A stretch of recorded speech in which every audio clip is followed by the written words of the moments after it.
Hey guys, so I wanted to show you what I've been working on. This is the reason I bought all these Legos. I'm building a giant mobile crane.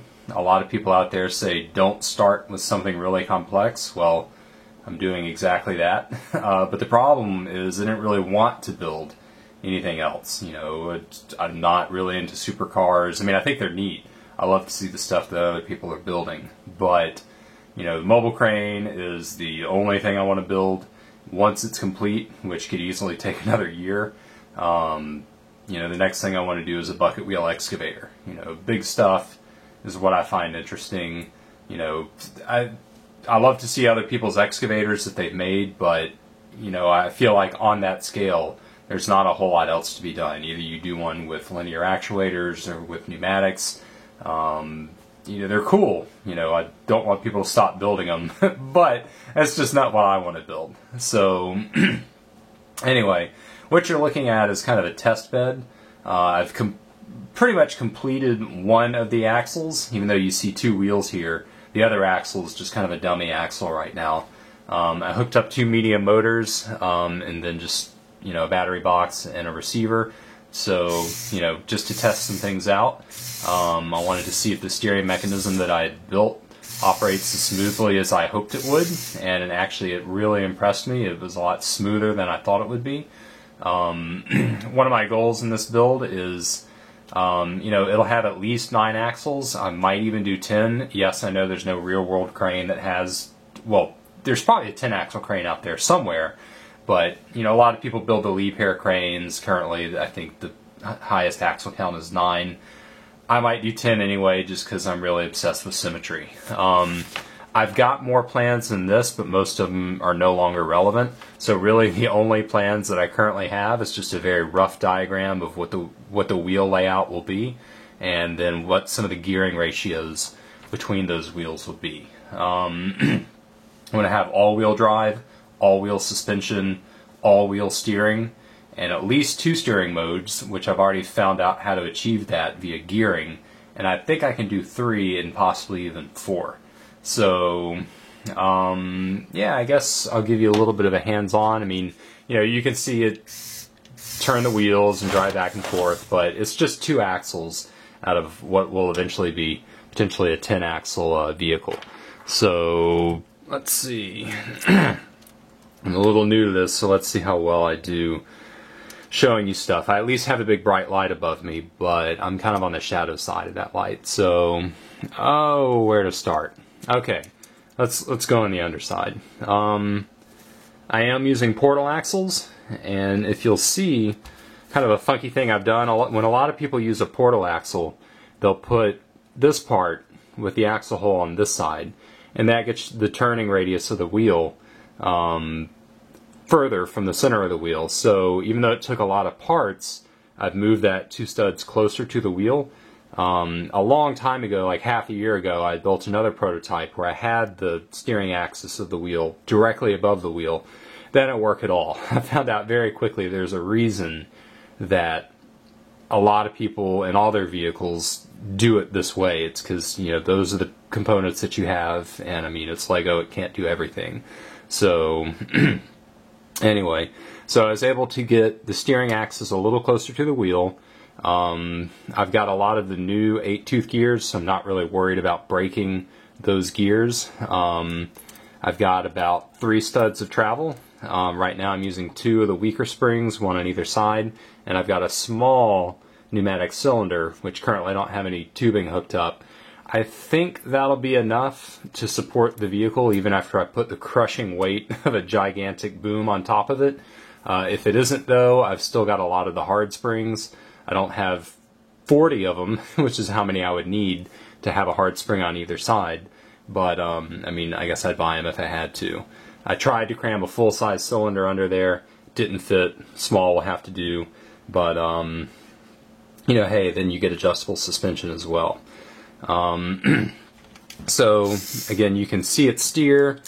I had to custom make, well, I say custom make, I mean everything's custom. I have a bunch of 13 long toothed racks, but I just couldn't make that work. Part of it has to do with, it's kind of dark. Part of it has to do with the fact that the links had to be connected 9 studs apart. I just could not find a good way to make that connection, so I ended up making my own out of the gear rack, some classic studded pieces, and it actually works really well. It's sliding on a smooth tile, and I mean that's just one medium motor turning it, but I mean it steers very well. The particular axle that you're looking at, well, it would be, you know, it actually doesn't even really matter. It could either be this one or this one. So I talked about multiple steering modes. So, and you'll see a lot of gearing connected to this axle. And so basically what you're looking at is the steering shaft runs down the center of the vehicle, and then there are transmissions basically running the entire length of the vehicle. Those shift here, and it's a really smooth actuation. It's very exact. That's another design goal of mine, is to not have, you know, oh, press the motor for a second and a half to get it to shift into the next gear. You know, I want exacting shifts for everything always, and you know, it can't get much more exact than it slides 1 stud forward or 1 stud backward. Here you'll see where I haven't built the steering mechanism yet, and so again there'll be at least 10 of those, and they'll run the whole length of the vehicle. But so obviously, you know, on any of these multi-axle cranes, you've got different steering angles for each axle, and a lot of people do that with the, you know, the connection to, what is that called, the steering link, the steering arm. I'm trying to do it through gearing, and it might be a stupid idea. I might not be able to get the exact ratios that I need, but I've got at least 2 sets of gears where I can change the ratio. You know, I can do, what is that, a 16 tooth to a 20 tooth, or a what is it, a 12 to a 24, and I can have 2 of those, so that gives me how many, 5 different ratios, I think. So there's a lot that I can do with that. On the other side, you'll see a clutch gear, and what that's for is, again, I know I'll have at least 2 steering modes. It'll be able to crab steer, and then it'll have a mode where it basically shoots for the tightest turning radius possible.